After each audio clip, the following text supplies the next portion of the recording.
클릭해주셔서 감사합니다. 여러분의 유튜버 부동산 참치입니다. 오늘은 우리가 꼭 부동산을 사야 되는 이유에 대해서 말씀드리겠습니다. 갑자기 무슨 말이냐 하실 수 있을 겁니다. 계속해서 부동산 상황이 안 좋아지는 것 같은데 갑자기 부동산을 사라니 도대체 무슨 말을 하는 거냐, 왜 그런 거냐 라고 궁금해 하실 겁니다. 오늘 말씀드리는 것은 우리가 부동산을 왜 사야 되는지 그 이유, 그거를 아주 심플하게 한번 소개시켜 드리고자 합니다. 그러기 위해서는 우리가 일상적으로 사용하고 있는 돈의 원리부터 한번 짚고 넘어가겠습니다. 그럼 지금 시작하겠습니다. 가장 먼저 제가 설명드리고자 하는 것은 우리가 일상적으로 쓰고 있는 이 돈, 그 돈의 원리와 근본에 대해서 한번 알아보는 시간 마련하겠습니다. 이 근본위제라는 말을 많이 알고 계신 분도 있고 모르시는 분도 있을 것 같은데, 오늘 주제는 아무것도 모른다라는 가정하에 가장 심플하게 이것저것 다 빼고 복잡한 거 빼고 심플하게 가보도록 하겠습니다. 근본위제란 1달러를 일정 금액의 금과 교환할 수 있는 증서가 바로 이 증서입니다. 달러라는 돈인 거죠. 이게 바로 근본위제라고 알고 계시면 돼요. 우리가 알고 있는 이 종이는 결국 금과 교환하기 위해서 필요했던 건데, 이 근본위제가 없어지는 계기가 마련되고 그로 인해서 우리가 사용하는 이 돈은 단순히 신용을 평가해주는 신용화폐라고 생각하시면 될 것 같습니다. 네, 계속해서 보게 되면 이 화폐는 돈이다. 하지만 여기에 한 가지 빠진 게 있습니다. 화폐는 돈인데 그것은 무엇을 담보로 한다? 예전에는 금을 담보로 했지만 지금은 그 국가의 신용을 담보로 한다 라는 걸 알고 계셔야 됩니다. 그래서 이 돈이라는 게 처음에는 영국에서 근본위제가 시작이 돼서 나중에 이게 뭐 미국으로 갔다가 근본위제를 포기하는 게 71년도에 닉슨 대통령이라는 그분이 근본위제를 전격적으로 포기하면서 미 달러는 더 이상 금과 교환해주는 증서가 아닌 미국의 신용만 놓고 일방적으로 찍어낼 수 있는 신용화폐가 된 겁니다. 그렇기 때문에 화폐는 돈이지만 그것을 담보로 하는 것은 금이 아닌 바로 신용이라는 거. 그리고 나서 돈을 이제 정해져 있는 금의 양이 아닌 신용으로 찍다 보니 무한정으로 찍게 되는 게 바로 양적 완화가 됩니다. 양적 완화를 왜 하는지, 그리고 그로 인해서 발생하는 게 어떤 것들이 있는지 뒤에 가서 설명드리도록 하겠습니다. 이것이 바로 이제 양적 완화를 대표적으로 보여주는 겁니다. 시중에 돈이 돌지 않으니 돈을 뿌린다. 무제한으로 내 신용을 담보로 지폐를 뿌린다. 이것이 바로 양적 완화입니다. 시중에 돈을 뿌리면 시중에 돈이 풍부해지니 이 돈을 서로 쓰려고 하겠죠. 그럼으로써 물가가 올라가고, 그 물가가 올라가면 고용이 창출되고, 고용이 창출되면 기업이 물건을 더 만들고 선순환이 되면서 뭔가 이렇게 계속 인플레이션이 발생하면서 뭔가 이렇게 선순환이 되는 구조. 디플레이션은 반대로 시중에 돈이 귀해지고 물건이 많아져서 물건이 계속 싸지고, 물건이 싸져서 안 팔리다 보니 고용을 안 하고, 고용을 안 하다 보니 물건이 더 쌓이고, 계속 이게 악순환이 되는 게 디플레이션입니다. 즉 물가가 하락한다, 그리고 물가가 상승한다. 이 두 가지는 알고 가셔야 되는데, 인플레이션은 물가가 상승하기 때문에 고용이 늘어난다. 단순하게 그렇게 보시면 됩니다. 디플레이션은 물가가 떨어지기 때문에 고용이 하락한다. 즉 시중에 돈이 귀하냐, 시중에 돈이 풍부하냐. 요것입니다.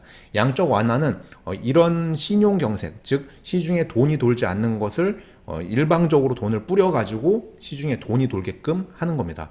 그러니 이것은 어떤 것을 담보로 한다고 말씀드렸죠?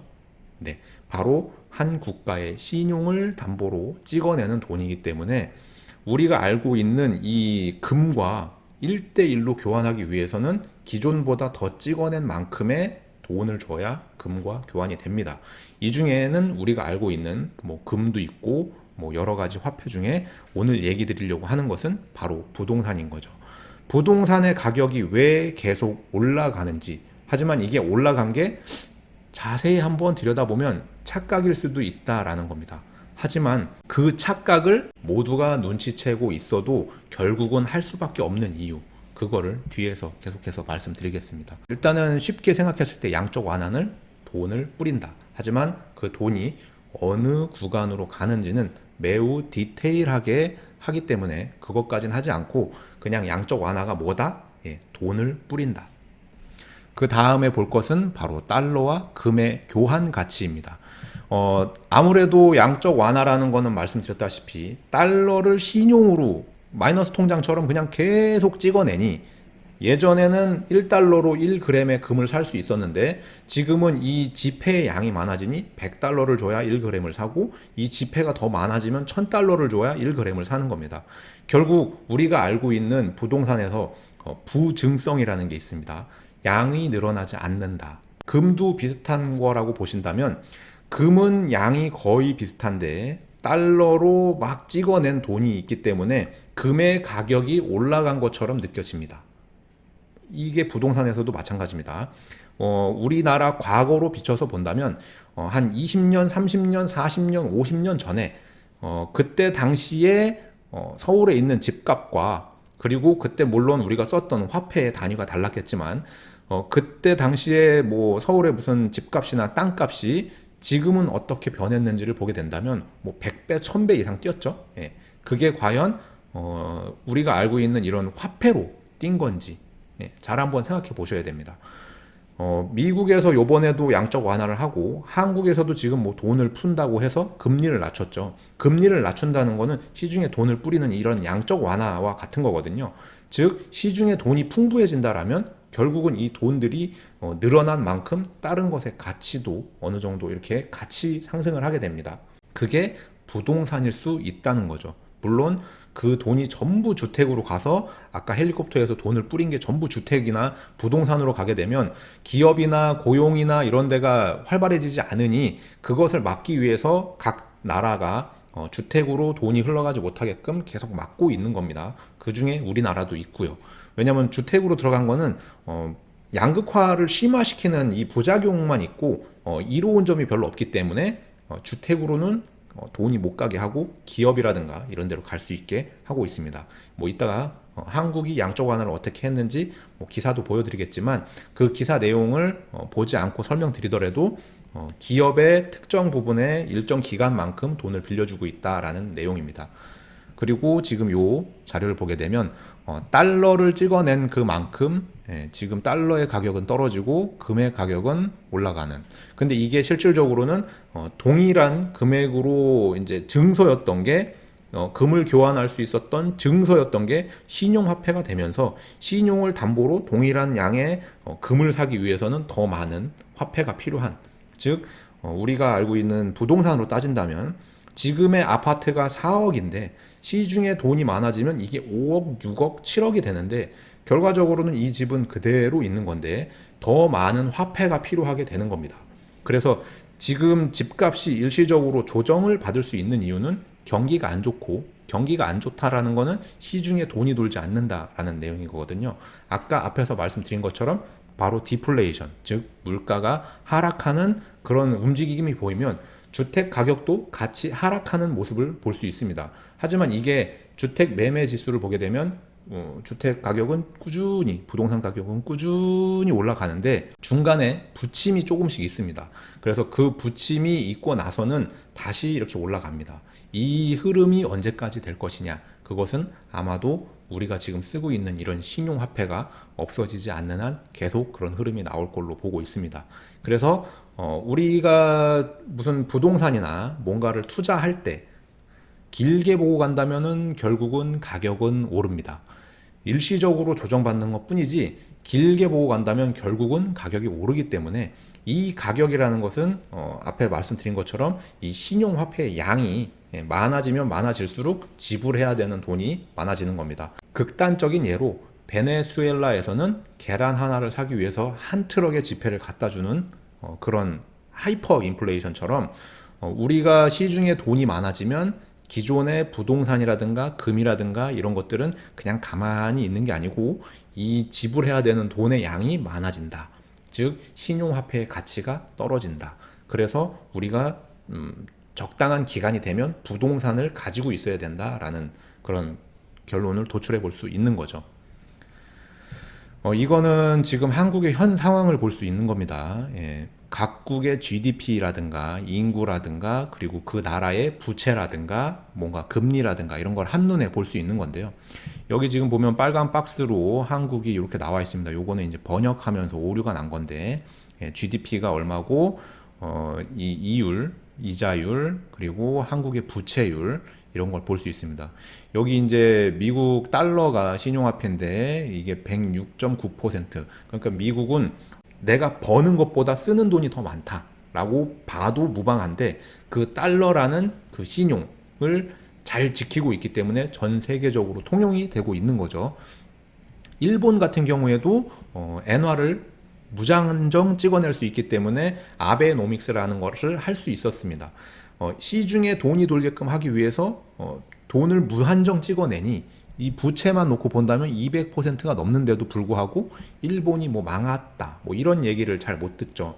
잃어버린 35년이라는 그런 얘기는 들을 수 있지만요. 일본은 이미 부동산이 안전자산이 아니라는 걸 알고 있지만 일부 도쿄라든가 시내 중심가의 부동산 가격은 올랐습니다. 하지만 그 부동산 가격이 왜 올랐느냐, 그리고 그게 정말로 오른 거냐라고 본다면, 예, 오른 건 맞지만 이 화폐의 가치가 떨어져서 오른 것처럼 보이는 겁니다. 예전처럼 만약에 근본이제라고 가지고 뭐 1달러가 금 몇 그램과 교환할 수 있는 이런 증서 역할을 했다면 그런 물가 변동이나 이런 게 심하지 않았을 텐데, 이게 신용화폐가 되면서 화폐를 발행할 수 있는 나라들, 미국과 일본과 몇몇 국가들에서는 무한정 돈을 찍어내더라도 본인들의 국가가 버텨낼 수 있는 신용만 준다면 어느 정도 커버가 되기 때문에 계속해서 돈을 찍어내고 늘어난 양만큼 기존에 가만히 있었던 부동산의 가격이라든가 금의 가격이라든가 이런 것들이 올라가는 겁니다. 그래서 인플레이션을 발생시키고, 그럼으로써 뭔가 고용을 창출시키고, 고용이 창출되면서 뭔가 이렇게 선순환 구조를 만들기 위해서 하는 건데, 우리나라는 그게 안 되죠. 우리나라 돈은 무한정 찍어내면 가치가 점점 떨어집니다. 그래서 우리나라는 양적 완화를 심각하게 할 수가 없죠. 이율도 보게 되면 여기, 예, 이자율이 미국은 0.25%, 그리고 일본은 마이너스 1%, 마이너스 0.1%. 근데 우리나라는 0.5%죠. 이 이유 자체가 뭐냐면 우리나라는 이걸 마이너스까지 갈 수가 없어요. 시중에 돈을 뿌리기 위해서 금리를 더 낮춘다고 해도 실효 하한이라는 게 있는데, 금리를 낮춰도 효과가 없을 것 같다라는 게 이제 실효 하한입니다. 그래서 그 이하는 낮출 수 없다라는 이제 그런 거를 이제 알고서 더 이상 금리를 뭐 낮춘다고 해서 의미가 없다라는 걸 알기 때문에 낮추진 않을 것 같고요. 기존에 돌고 있는 돈들이 기업에 직접적으로 준다거나 또는 지금 국가에서 재정 지출로 해가지고 국민들한테 직접 줘가지고 가급적이면 부동산으로 돈이 못 쏠리게 하고, 뭔가 시중에서 돈이 돌아서 기업이 살아나고 고용이 창출되고 뭔가 다시 이렇게 선순환으로 인플레이션이 일어날 수 있게끔 하기 위해서 부단하게 애를 쓰고 있는 거죠. 하지만 어찌됐든 간에 지금도 계속해서 돈은 지급이 되고 있고, 이게 우리나라 부채율을 보면 36.6%인데 지금은 요게 이제 뭐 40% 넘어간다 뭐 이렇게 할 수 있습니다. 근데 우리나라만 놓고 본다면 50%가 넘어도 일정 수준, 예, 감내할 수 있는 수준이라고는 해요. 왜냐하면 이 부채라는 것도 결국은 돈을 찍어낸 만큼 생기는 건데, 기존에 우리가 돈의 양이 100이었다면 이걸 200만큼 찍어내면 기존에 100원 주고 살 수 있었던 게 200원을 줘야 살 수 있는 것처럼 부채도 마찬가지입니다. 지금 내가 빚이 100원인데 이게 국가에서 200원을 찍어내가지고 이게 50원으로 줄어드는 효과, 돈의 양이 바뀌어버리는 겁니다. 그래서 인플레이션이 심할 때는, 예, 물가가 막 상승하고 있을 때는 빚이 작아지는 효과도 있습니다. 기존의 화폐 가치가 떨어지기 때문에. 가만히 생각해 보면 만약에 지금 부동산을 살 때 4억짜리 집을 살 때 빚을 한 2억 정도를 졌어요.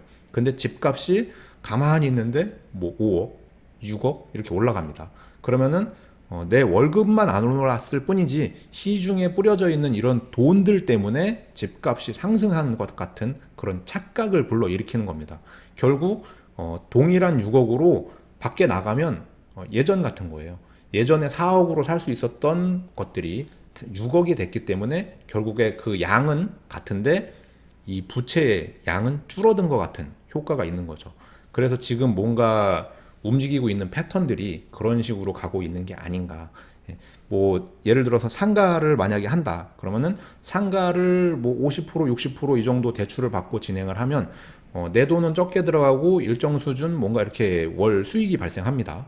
예, 그 수익은 은행 이자보다 높죠. 왜냐면 그 뭐 예를 들어 1억이라는 돈을 투자를 했다면 그걸 지금 은행에다 넣어놓으면 오히려 원금이 조금 까여서 나오는 이런 효과가 있기 때문이죠. 그리고 현금을 가지고 있으려면 바보라는 소리를 듣는 게 시간이 지나면 시중에 화폐가 많아지면 가지고 있는 돈의 가치가 떨어집니다. 내가 지금 1억으로 할 수 있었던 일들이 몇 년 지나면 못해요. 예, 돈의 가치가 떨어져서. 이게 바로 양적 완화의 부작용입니다. 그렇기 때문에 우리가 그런 것을 어느 정도 상쇄시키기 위해서 부동산, 금, 뭐 달러, 채권 이런 것들을 투자하는 거죠. 그리고 어느 정도 이런 이거를 활발하게 하기 위해서 지금 주식 시장의 문을 굉장히 개방적으로 열어놨죠. 공매도 같은 것도 없애고 뭐 없앤 건 아니지만 한시적으로 유예를 하고 하면서 계속해서 기업에 돈이 들어갈 수 있게끔 주식 시장으로 돈을 몰고 무슨 펀드 같은 거 만들어가지고 국가에서 하고 뭐 이런 게 전부 돈이 부동산으로 못 가고 시중으로 나올 수 있게끔 하는 이런 작용들을 하고 있습니다. 하지만 우리가 여기서 꼭 짚고 넘어가야 될 것들은 이런 모든 일련의 과정들은 결과적으로는 다시 한번 부동산으로 그게 쏠릴 거고 그 이유는 돈을 어디다가 할 데가 없기 때문인 거예요. 근데 지금 놓고 본다면 주택 투자는 아닌 것 같고 그 외에 뭐 상가 건물, 토지 아니면 상가 건물을 지을 수 있는 토지 또는 뭐 그냥 일반 상가 뭔가 수익이 계속 발생되는 그런 쪽으로 돈이 가고 있는 겁니다. 오늘 말씀드리려고 했던 그 전반적인 내용은 정리하자면 이런 거죠. 시중에 돈이 많다. 그렇다면 돈의 가치는 떨어진다. 돈의 가치가 떨어진다면은 그 돈의 가치가 떨어지지 않게끔 보존할 수 있는 대체 상품을 찾아야 한다. 그 중에는 우리가 알고 있는 뭐 금도 있고 달러도 있고 부동산도 있는데 우리가 어딘가에다가 뭔가 이걸 움직여야 된다. 그렇지 않을 경우 그냥 내가 온전히 현금을 가지고 있으면 그 돈의 가치는 점점 떨어진다. 요거를 한번 또 이렇게 살짝 비틀어서 생각을 하면 제가 뭐 상담 전화 오거나 또는 뭐 이렇게 상담을 하려고 오시는 분들한테 전세를 살지 말라고 말씀을 드리거든요. 왜냐면은 이게 인플레이션이 발생할 것 같으면 즉 시중에 돈이 많으면서 뭔가 물가가 조금 상승할 것 같으면 전세 금액이 지금 예를 들어서 2억에 전세 살고 있었던 게 집값이라든가 뭐 이런 게 조금 움직이면 그 만기 때 갈 데가 없어집니다. 예. 돈의 가치가 떨어져서요. 그래서 차라리 월세로 있고 일정 금액 월세를 내더라도 월세로 있고 나머지 돈으로는 다른 곳에 투자를 해라 이렇게 말씀을 드렸던 건데 앞으로 이런 게 조금 더 심해질 것 같다라는 게 제 견해입니다. 왜냐면은 지금 돈이 풀렸는데 없는 사람들한테 직접적으로 가는 혜택보다 있는 사람들한테 직접적으로 가는 혜택이 더 커 보이거든요. 양극화가 더 심해질 거라는 겁니다. 우리가 알고 있는 서울 그리고 뭐 부산, 세종, 뭐 큰 도시들에 보면 집중적으로 돈이 몰리는 곳에는 집값이 굉장히 크게 뜁니다. 우리가 알고 있는 뭐 강남 같은 경우에는 30평대 아파트가 막 3, 40억씩 하죠. 근데 그분들은 그걸 다 감내할 수 있을 만큼 버니까 있는 거예요. 근데 그렇지 않고 평택처럼 또는 다른 지역처럼 돈의 가치만큼의 내가 삶의 질적인 거를 선택하게 된다면 지금보다 돈을 까먹지는 않겠지만 그걸 뭔가 이렇게 불리기는 쉽지 않아 보인다. 왜냐하면 결과적으로는 내가 뭔가를 계속해서 부를 늘려나가지 않는다면 우리가 이걸 극복해낼 수는 없다. 이 계층의 계단을 뛰어넘기는 쉽지 않다. 잘 한번 고민해 보셔야 되는 것은 부자가 되기 위해서는 결코 월급만 받아서는 부자가 될 수 없다라는 겁니다. 그리고 중상층이 되기 위해서도 결코 월급만 받아가지고서는 그렇게 될 수가 없는 게 지금 현재 실정입니다. 왜냐하면 월급이 오르는 건 굉장히 더딘데 그 외에 다른 것들이 가격이 올라가는 것은 굉장히 빠르게 올라가기 때문인 거죠. 뭐 일예로 핸드폰 가격만 봐도 계속 오르죠. 그리고 뭐 다른 것들, 뭐 자동차 가격도 해마다 업그레이드는 한다지만 뭐 그놈이 그놈 같은데 계속 올라가고 모든 제품들의 가격이 계속해서 올라가는데 그게 올라가는 것처럼 느껴지는 거는 왜 그렇다? 지금 내가 가지고 있는 돈의 가치가 떨어지기 때문인 겁니다. 그러니 여러분들이 가지고 있는 이 돈의 가치가 더 떨어지기 전에 뭔가를 해야 되는 거죠. 네, 요거는 아까 말씀드렸던 그 기사입니다. 한국도 이제 양적 완화를 했는데 3월에 회사채 시장의 우선 공급, 민생 금융 안정 실탄된다 해가지고 무제한 유동성 어디에 쓰이나 해가지고 어디에 써였는지 매입방도 금리 뭐 이런 거 쭉 나와 있는데 결국은 기업의 회사채를 매입해가지고 기업에 좀 숨통을 틔워주겠다 그런 내용인 겁니다. 그리고 나서 국가에서 재난기본소득이니 뭐니 이런 거 다 예산 편성해가지고 직접 국민들한테 쏴줬죠. 그리고 요 자료는 주택 매매 가격 증가율 추이라는 건데, 요게 이제 연도별로 보면 올라갔다 내려갔다, 뭐 올라갔다 내려갔다 이렇게 하죠. 이게 이제 부동산이 안전자산이 아니라는 그 내용이지만 결과적으로 이게 길게 보면 이렇게 다 우상향하고 있습니다. 이쪽으로 쭉 이렇게 올라가요. 이게 더 연도수를 길게 보면요. 여기도 보면은 이게 2006년도부터 해석한 내용이 나옵니다. 98년도부터 쭉 해석한 게 나오는데 이거를 쭉 다 읽어보면 좋겠지만 내용인 즉슨 올라갔다 내려갔다 올라갔다 내려갔다를 반복하지만 결과적으로는 뭐 여러분도 잘 아시겠지만 98년도 IMF 때보다는 2008년도 때 주택가격이나 부동산 가격이 더 높았고 2008년도 때 금융위기가 왔음에도 불구하고 그때보다 지금 시점이 부동산 가격이라든가 모든 물가는 더 높습니다. 그리고 앞으로 10년 후에 인구가 줄어든다 한들 우리가 살고 있는 이런 대도시들 서울이라든가 일부 대도시들은 인구가 감소하지 않고 지금처럼 늘어나는 추세를 유지한다면 그런 데서는 뭐 부동산 가격이 지금보다 하락할 것 같지는 않습니다. 그리고 화폐 가치가 점점 떨어진다면 당연히 부동산 가격이 조금 더 올라가는 착시 효과가 있을 거고요. 그러니 여러분들이 마냥 부동산 가격이 떨어지기를 기다리기보다는 어느 정도 조정이 왔을 때는 적극적으로 매수를 하시는 방향으로 한번 잘 생각해 보시길 바라겠습니다. 물론 그 주택이라든가 그 부동산이 100% 올라간다라는 확신보다는 지금 가지고 있는 것을 덜 까먹는다라는 생각으로 접근하시면 마음이 좀 편하실 겁니다. 다시 한번 말씀드리지만 월급을 아무리 모아도 월급을 10년, 20년 모아도 부자가 될 수 없는 시스템입니다. 그러니 우리는 뭔가를 해야 되는 거고 그 해야 되는 방법은 제가 오늘 설명드린 방법 말고도 여러 가지가 있으니 늘 열린 마음으로 시장을 보시고 객관적인 눈으로 판단해 보시길 바라겠습니다. 우리는 지금 위기 속에 있지만 이 위기는 곧 기회가 될 수 있습니다.